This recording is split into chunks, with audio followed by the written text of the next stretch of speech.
Lightning tears through the darkness above the Black Pacific on the last day of March in 1944, and inside a Kawanishi flying boat struggling through winds that seem determined to tear the aircraft apart, a man sits clutching a leather briefcase that contains what he believes to be Japan's salvation.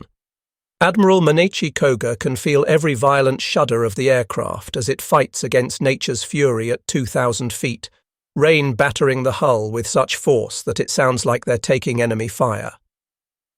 When he peers through the small window beside his seat, there's nothing visible except churning water far below and clouds illuminated sporadically by flashes of electrical discharge that briefly turn night into day. The storm concerns him less than what rests in that briefcase against his leg, pages upon pages of meticulous strategic planning that the finest military minds in the empire have poured their expertise into creating. The Z-Plan represents more than just another military operation. It embodies Japan's final opportunity to turn the tide of a war that has started to slip away from their grasp. Every calculation has been verified, every contingency considered, every possible American move anticipated and countered.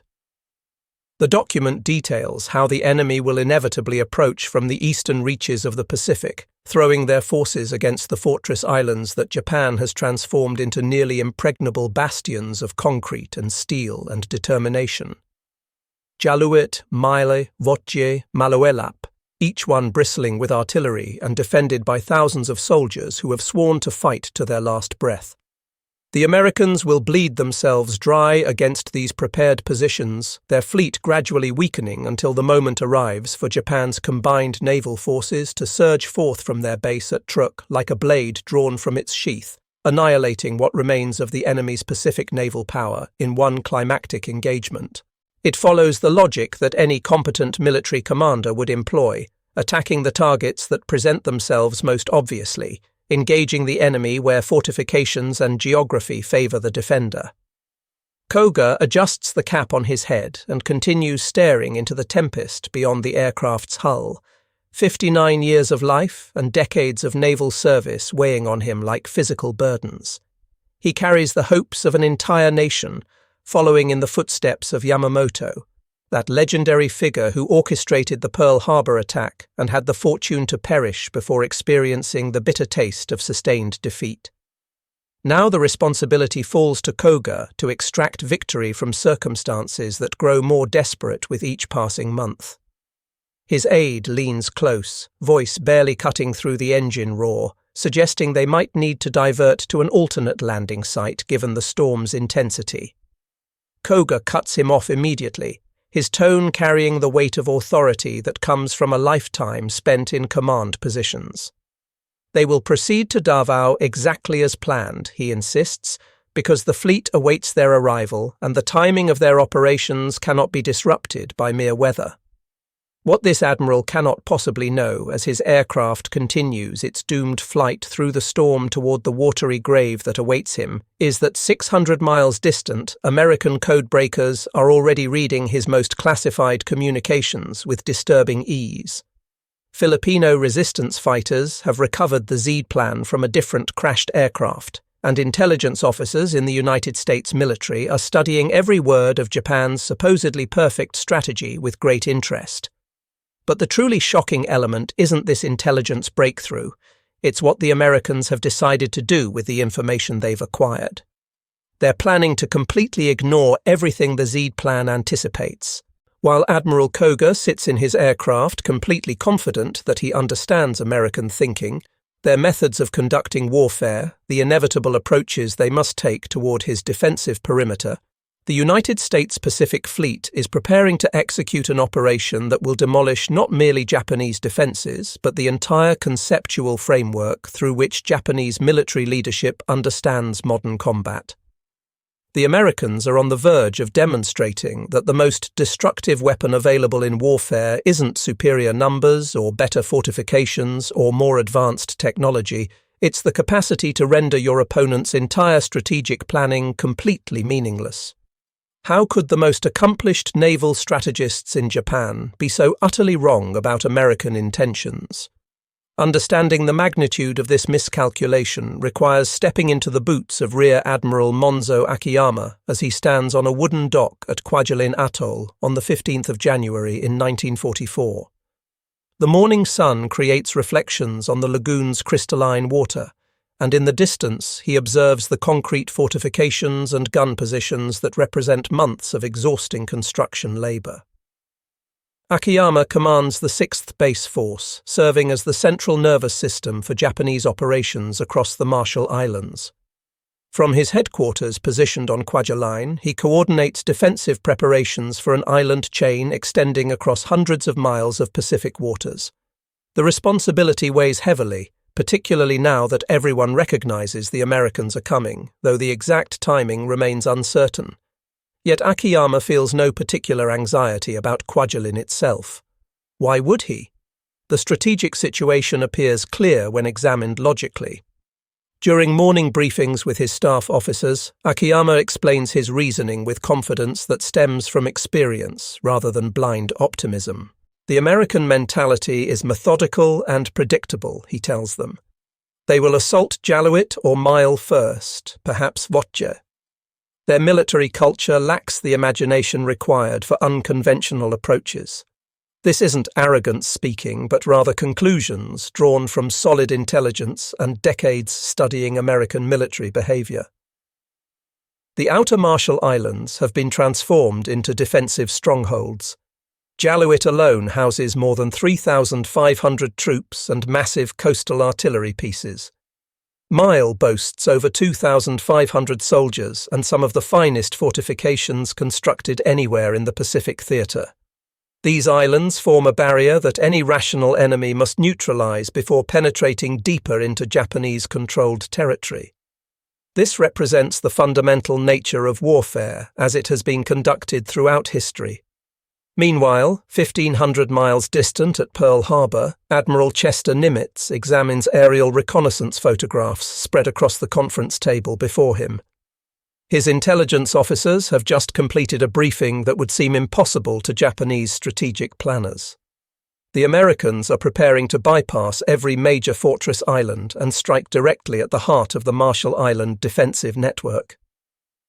Nimitz places his finger on the map, tracing a line that skips entirely over Jaluit, Mile and Votje, explaining to the assembled officers that they're proceeding straight to Kwajalein. The silence filling the room carries its own weight. Even American officers find the proposal audacious to the point of recklessness. Kwajalein isn't merely positioned behind Japanese defensive lines. It serves as the administrative center for the entire Marshall Island defensive network. The comparison would be like attacking an enemy's brain while leaving his fists completely intact and functional. But that's precisely the strategic logic driving the plan. American intelligence has uncovered something the Japanese don't expect them to know. Kwajalein actually represents the weakest link in the defensive chain. While outer islands have been fortified to extraordinary levels, Kwajalein holds only approximately 1,100 combat-effective troops. The remainder of its 5,000-person garrison consists of Korean labourers, construction workers, and support personnel who have never been trained for actual combat. Back on Kwajalein, Akiyama confronts problems whose full dimensions he doesn't yet comprehend. His diary entries, recovered after the battle's conclusion, reveal a man growing increasingly anxious about American reconnaissance flights that follow no logical pattern. The enemy aircraft photograph areas that make no strategic sense, he writes on the 20th of January. Why do they repeatedly overfly our lagoon approaches when our main defences face the ocean? Their intelligence must be faulty. But Akiyama's confusion extends beyond tactical puzzlement into something deeper and more fundamental. Like every Japanese officer, he received training in a military tradition that emphasizes decisive battle, honor through direct confrontation, and the spiritual superiority that comes from accepting the strongest enemy challenge.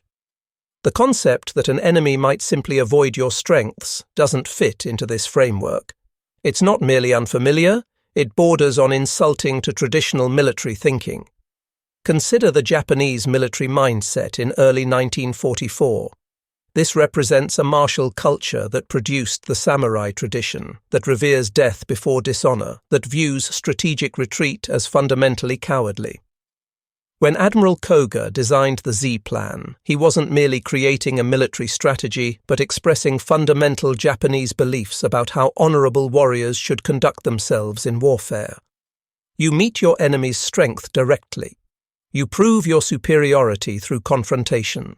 You accept battle on terms that test courage and resolve. The Americans, Japanese leadership believes, will have to fight this way too. There's no alternative for them. There's no other path to victory in warfare, because that's how real war has always been conducted throughout history.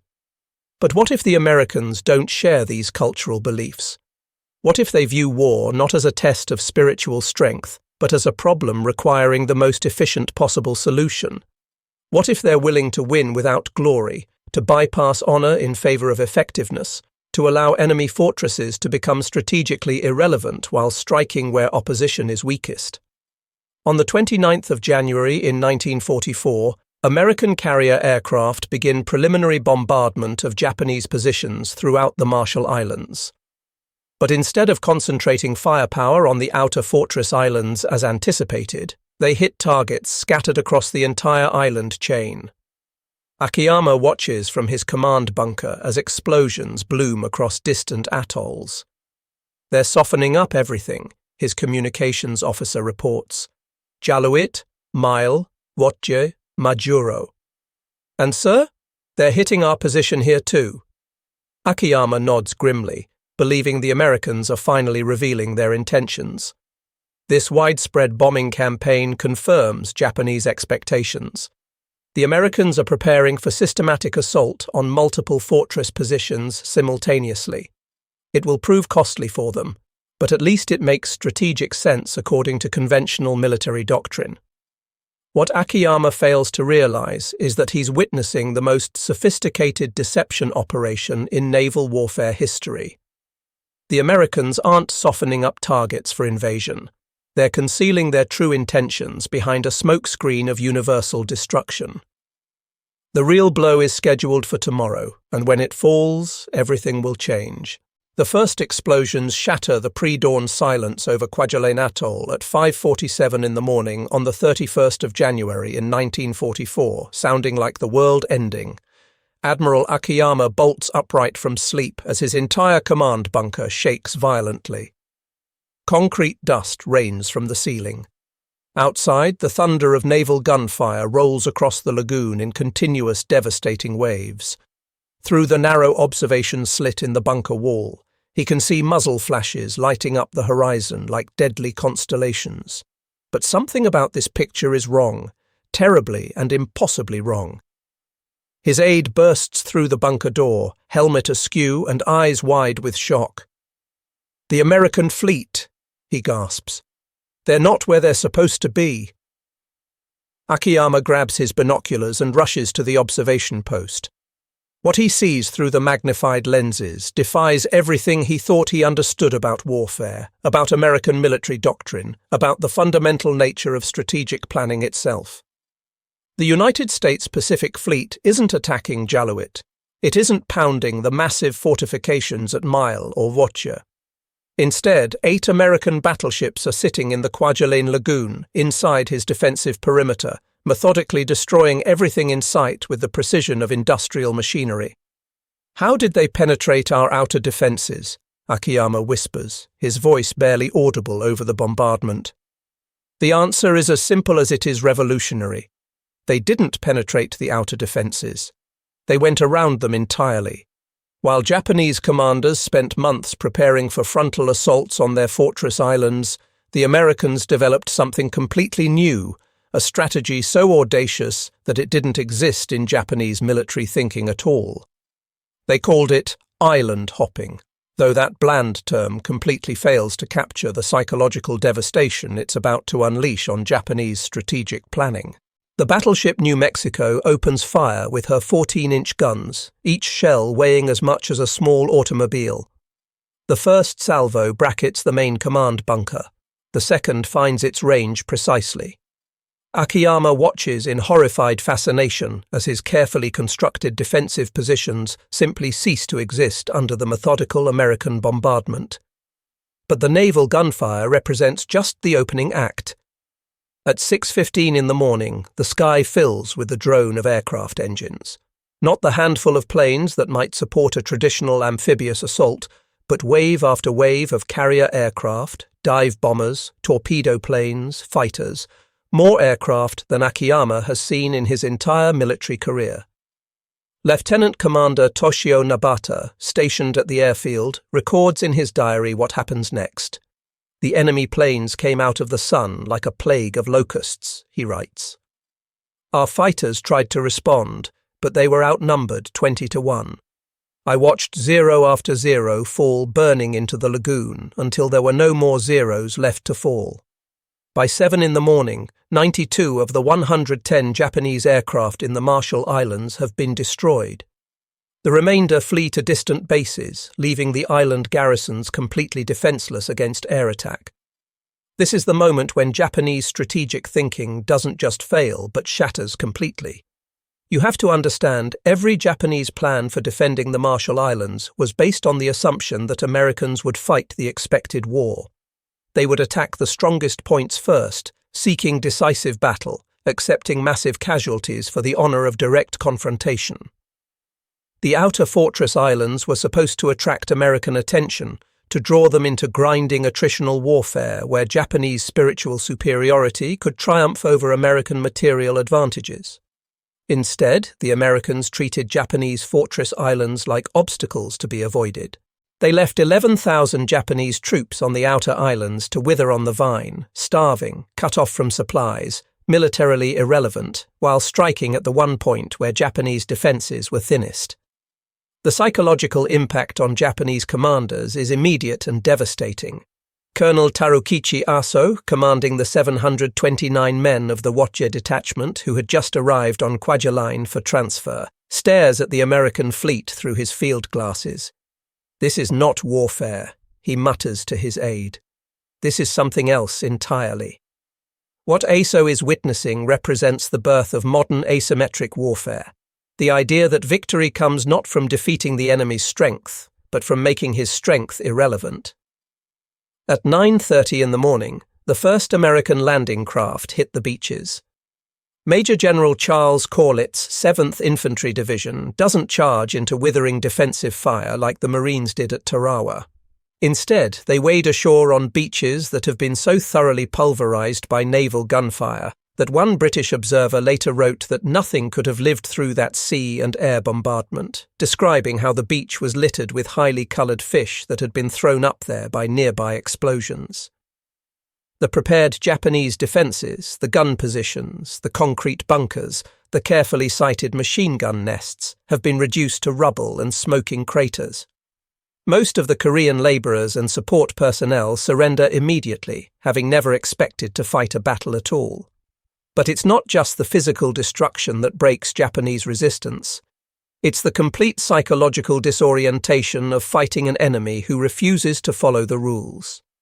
Akiyama retreats to his final command bunker, trying desperately to coordinate a defense against an attack that shouldn't be happening according to every principle of warfare he understands.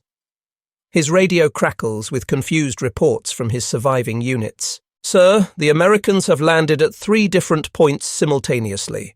They're using some kind of amphibious tanks. We've never seen anything like them. Our coastal guns can't depress low enough to hit their landing craft in the lagoon. Every defensive plan, every carefully prepared position, every tactical doctrine developed over decades of military training has become useless overnight. The Americans aren't just winning the battle. They're winning so easily that Japanese resistance collapses into bewildered chaos." By noon, American forces have advanced halfway across Kwajalein Island. By evening, organized Japanese resistance has effectively ended. In less than 18 hours, the administrative center of Japanese power in the Marshall Islands has fallen to an enemy attack that Japanese strategic doctrine insisted was impossible. The numbers tell their own devastating story.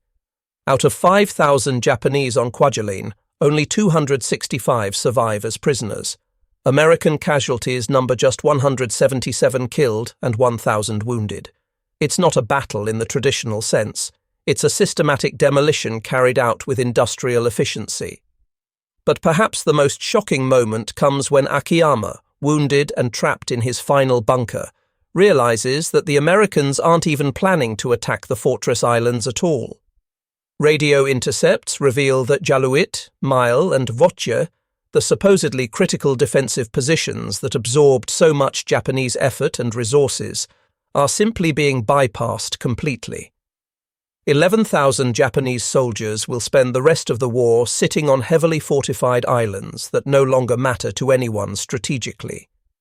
As American soldiers finally breach his command bunker, Akiyama experiences something no Japanese officer had ever been trained to process: the complete irrelevance of everything he thought he knew about warfare. The Americans hadn't just defeated Japanese defenses, they had made Japanese defenses meaningless. Standing in the smoking ruins of his command post, surrounded by American soldiers who look more like factory workers than samurai warriors, Akiyama understands with crystal clarity that this represents not just a tactical defeat, but the end of an entire way of thinking about war, honor, and the nature of military conflict itself. The age of fortress warfare, of meeting strength with strength, of proving superiority through direct confrontation, dies with him in that bunker on Kwajalein Atoll. What's being born in its place will reshape not just the Pacific War, but the entire future of global conflict. The silence in Admiral Soemu Toyoda's office in Tokyo is deafening. It's the 8th of February in 1944, 1 week after the fall of Kwajalein, and Toyoda, newly appointed to replace the deceased Admiral Koga, stares at intelligence reports that read like science fiction. The Americans have captured the heart of the Marshall Island Defense Network in 4 days. 11,000 Japanese troops remain stranded on outer islands that the Americans simply ignored. The entire strategic framework of Japanese Pacific defense has collapsed like a house of cards. How? Toyoda asks his intelligence officer. How did we miss this completely? The answer sits in a manila folder on his desk. The captured Z-plan that Filipino guerrillas had fished from a crashed aircraft months earlier. Every Japanese defensive position, every strategic assumption, every tactical doctrine had been laid bare to American intelligence. But even more devastating than this intelligence failure was the deeper psychological blindness it revealed. Japanese military thinking had become trapped in its own cultural assumptions, the belief that honor required meeting enemy strength directly, the conviction that Americans would fight like Japanese, seeking decisive battle where defenses were strongest, the inability to conceive that an enemy might simply walk away from your strengths to strike at your weaknesses. For surviving Japanese commanders like Toyoda, the shock was transformational and permanent. Post-war interrogations reveal officers who described feeling like they had been fighting ghosts, an enemy that refused to behave predictably, that treated war as an engineering problem rather than a test of spiritual strength. Lieutenant Commander Nabata, one of the few survivors from Kwajalein's airfield, later wrote that they spent months preparing for the wrong war. While we built fortresses, they built flexibility. While we concentrated forces, they concentrated intelligence. While we prepared for battle, they prepared to avoid battle entirely. The psychological impact rippled throughout the Japanese military hierarchy. Field commanders began second-guessing every defensive plan. Was this position too obvious? Would the Americans simply bypass it? How do you defend against an enemy that refuses to attack your defenses? But the Americans weren't finished revolutionizing warfare. What happened in the Marshalls was just the beginning of a strategic transformation that would define the rest of the Pacific campaign. Over the following months, United States forces would leapfrog across the Pacific with devastating efficiency. The Mariana Islands fell in summer 1944, bringing those massive B-29 bombers within range of Japan itself. The Philippines were reconquered through a combination of amphibious assaults and brilliant tactical bypassing of Japanese strongpoints. Each victory validated the new American approach to warfare. Strike where the enemy is weakest. make his strengths irrelevant. Win through superior intelligence and operational flexibility, rather than superior courage or willingness to die.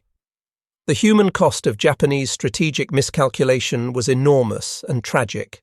Hundreds of thousands of Japanese soldiers found themselves marooned on bypassed islands, slowly starving while the war moved past them like a tide flowing around rocks.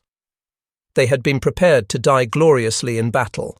Instead, they died slowly and pointlessly, victims of a strategic doctrine that had been rendered obsolete overnight. Today, military strategists study the Marshall Islands campaign as the birth of modern asymmetric warfare. The principles pioneered by American forces in 1944, avoiding enemy strengths, exploiting intelligence advantages, prioritizing operational speed over tactical perfectionism, became the foundation for everything from Cold War proxy conflicts to contemporary counter-terrorism operations. But perhaps the most important lesson is psychological rather than tactical. The Japanese commanders who were so shocked by American island hopping weren't stupid or incompetent. They were trapped by their own cultural assumptions about how wars should be fought, how enemies should behave, how honor and effectiveness should balance against each other. In boardrooms and military academies around the world, the story of Japanese strategic blindness has become a cautionary tale about the dangers of assumption-based planning. How many businesses have failed by assuming competitors would follow traditional patterns? How many military campaigns have crumbled when enemies refused to fight the expected battle? The storm that claimed Admiral Koga's life on the 31st of March in 1944 was more than just a meteorological accident. It was symbolic of the tempest that American strategic innovation was about to unleash across the Pacific theater. Japanese commanders had prepared for everything except an enemy that would change the rules of war itself. Standing in the ruins of Kwajalein Atoll, surrounded by the debris of obsolete defensive thinking, Japanese military forces confronted a brutal truth. The age of fortress warfare was ending. The age of maneuver warfare, information warfare, and strategic flexibility had begun. The Americans hadn't just shocked Japanese commanders with their island-hopping strategy. They had shocked the world into a new understanding of what warfare could become when intelligence, innovation, and willingness to break conventional rules combined into a new doctrine. The fall of Kwajalein sent shockwaves through not just military circles, but the highest levels of government in Tokyo. Emperor Hirohito himself demanded explanations for how such a catastrophic intelligence failure could occur. How had the Americans penetrated so deeply into Japanese-held territory with such apparent ease? Why had the fortress islands that consumed so much labor and material proven utterly worthless? The answers, when they came, were even more disturbing than the defeat itself. The problem wasn't that Japanese intelligence had failed to detect American movements. Reconnaissance aircraft had spotted the American fleet. Radio intercepts had picked up increased enemy communications. The problem was that Japanese military culture had no framework for interpreting what they were seeing. When intelligence officers reported that American forces appeared to be bypassing the fortress islands, their superiors dismissed these reports as impossible. No rational commander would leave such threats intact, they reasoned. The Americans must be planning a feint, a deception to mask their real intentions. This cognitive bias, this inability to believe that an enemy might operate according to completely different principles, cost Japan dearly. The bypassed fortress islands became monuments to strategic inflexibility. On Jaluit, more than 3,500 soldiers sat in their fortifications as the war passed them by. They had ammunition for battles that would never come. They had provisions that would slowly run out while American supply convoys sailed past just beyond artillery range. Officers on these islands sent increasingly desperate messages to Tokyo requesting instructions. Should they attempt to evacuate, launch suicide attacks against American shipping? Simply wait for the enemy to eventually come for them? The answer from headquarters was always the same. Hold your positions. Maintain defensive readiness. The Americans will have to deal with you eventually. But the Americans never did. The bypassed garrisons became invisible to American strategic planning, not worth the casualties that reducing them would require. Some Japanese soldiers on these islands wouldn't learn the war had ended until months after the surrender, living in a bubble of irrelevance, while history moved on without them. The psychological toll on these men was devastating. They had been trained to believe that death in battle was the highest honor a soldier could achieve. Instead, they faced slow starvation and the gnawing realization that they had become strategically meaningless. Back in the Japanese mainland, military planners scrambled to adapt to the new American way of war. If fortress islands could be bypassed, what defensive strategy could possibly work? Some argued for abandoning fixed fortifications entirely in favor of mobile defense. Others insisted on concentrating forces at what they believed would be the Americans' ultimate objectives. But every plan suffered from the same fundamental problem. How do you defend against an enemy who refuses to attack where you expect? The Japanese response to this dilemma reveals much about the limitations of military doctrine when confronted with revolutionary change. Instead of fundamentally rethinking their approach to Pacific defense, Japanese planners simply tried to fortify more places. If the Americans could bypass some islands, they reasoned, we'll fortify all the islands. If they can strike at weak points, we'll eliminate weak points by making everywhere strong. This logic was superficially sound, but practically impossible. Japan lacked the resources to fortify every position adequately. Spreading forces thinly across dozens of islands meant that the Americans could still concentrate overwhelming force against any single point they chose to attack. The Battle of the Philippine Sea in June 1944 demonstrated how thoroughly American strategic thinking had evolved. Japanese naval commanders, still clinging to the dream of decisive battle that had animated the Z Plan, attempted to engage the American fleet in what they hoped would be a war-winning confrontation. Instead, they sailed into a massacre that American pilots would later call the Great Marianas Turkey Shoot. Japanese aircraft were shot down in staggering numbers, their pilots inadequately trained because the veterans had been killed in earlier battles, and Japan lacked the resources to properly train replacements. The American victory wasn't just tactical, it was systematic, the result of superior intelligence that allowed American forces to position themselves advantageously, superior radar that gave them earlier warning of Japanese attacks, superior training that made American pilots far more effective than their Japanese counterparts. Every advantage the Americans possessed stemmed from the same strategic insight that had guided the Kwajalein operation. Identify your strengths, identify enemy weaknesses, and fight in ways that maximize the former while exploiting the latter. By late 1944, the pattern was unmistakable. American forces were advancing across the Pacific at a pace that would have seemed impossible just a year earlier. Saipan fell, then Tinian, then Guam. Each battle followed the same template: overwhelming preparatory bombardment, amphibious assault at carefully chosen points, rapid exploitation of breakthroughs. The Japanese fought with desperate courage, launching banzai charges that resulted in horrific casualties on both sides. But courage without effective strategy proved insufficient.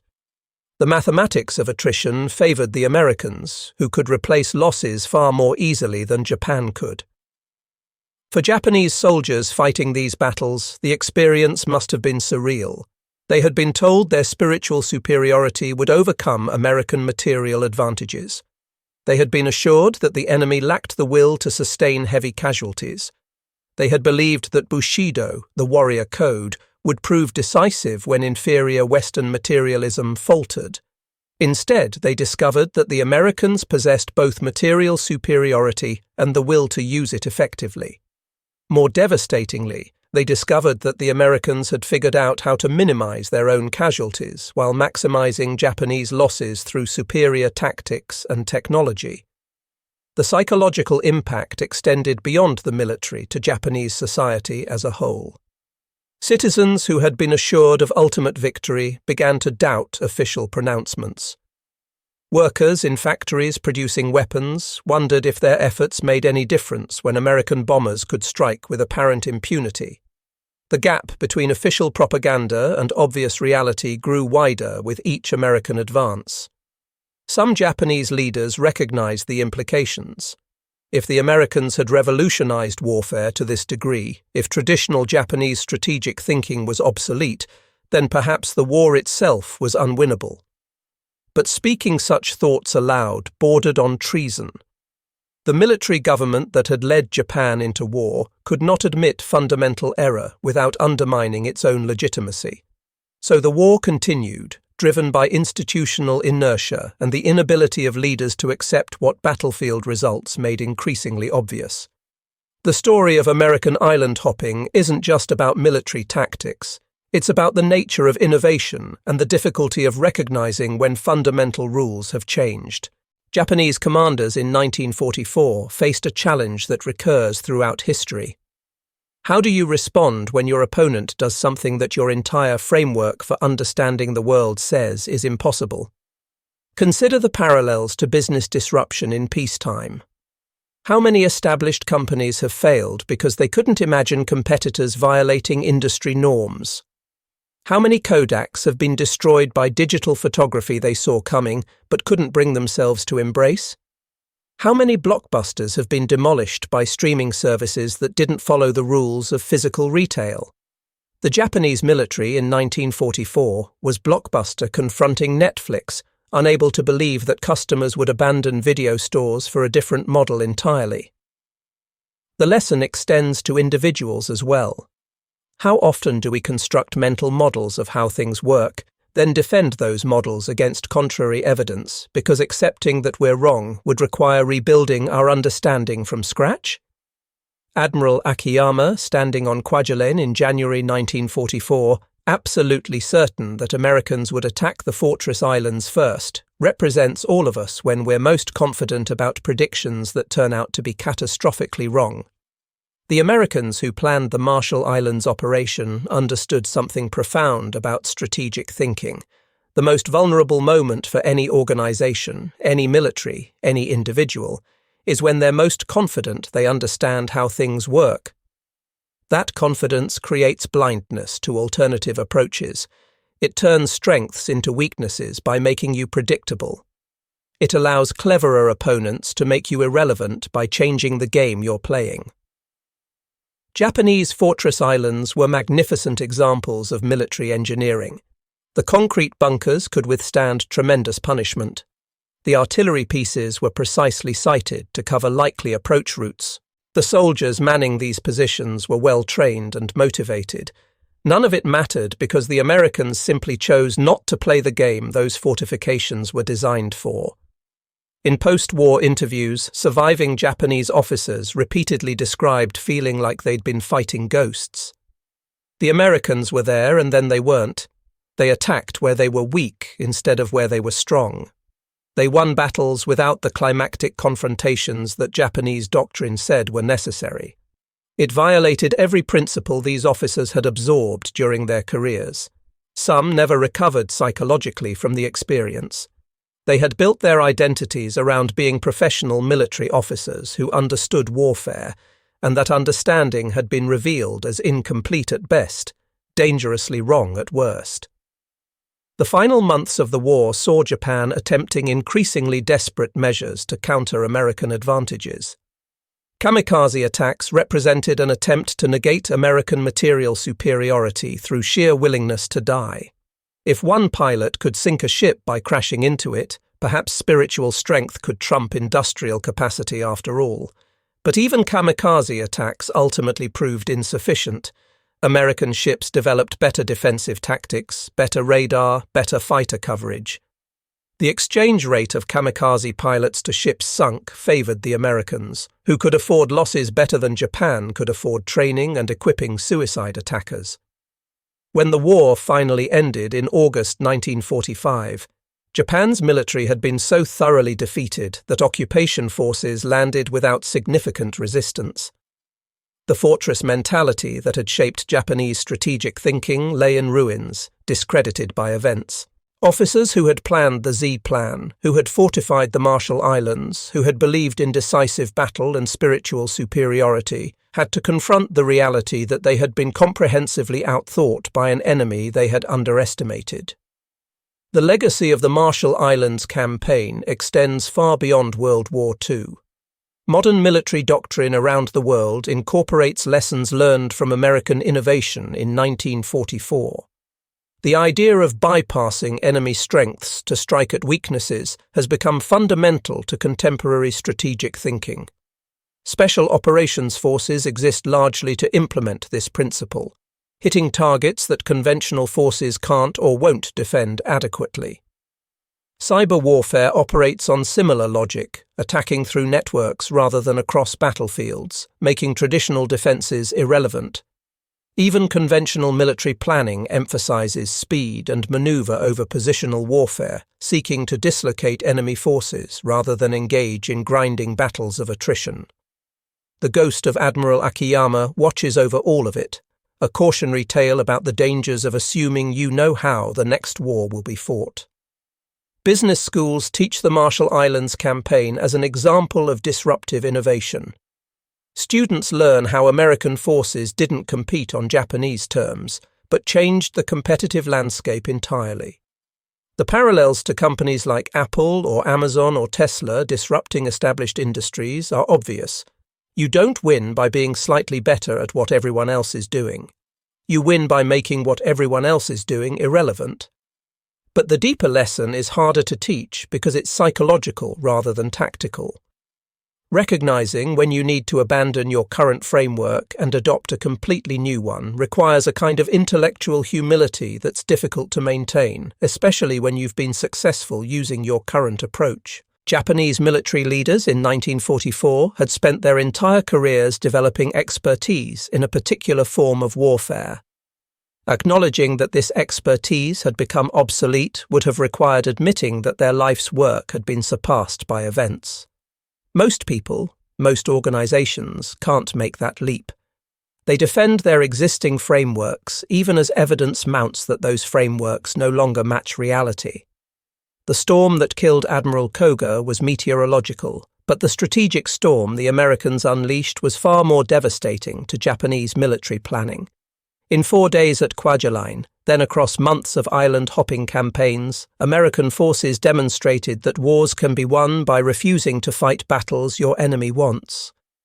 The fortress islands stood empty, monuments to strategic thinking that had become obsolete overnight. The soldiers trapped on those islands experienced the unique horror of becoming irrelevant, watching the war they'd prepared for sail past just beyond reach. For them, the psychological defeat was perhaps worse than physical destruction would have been. They had been rendered meaningless, their fortifications and training and courage all made pointless by an enemy who simply chose not to engage them.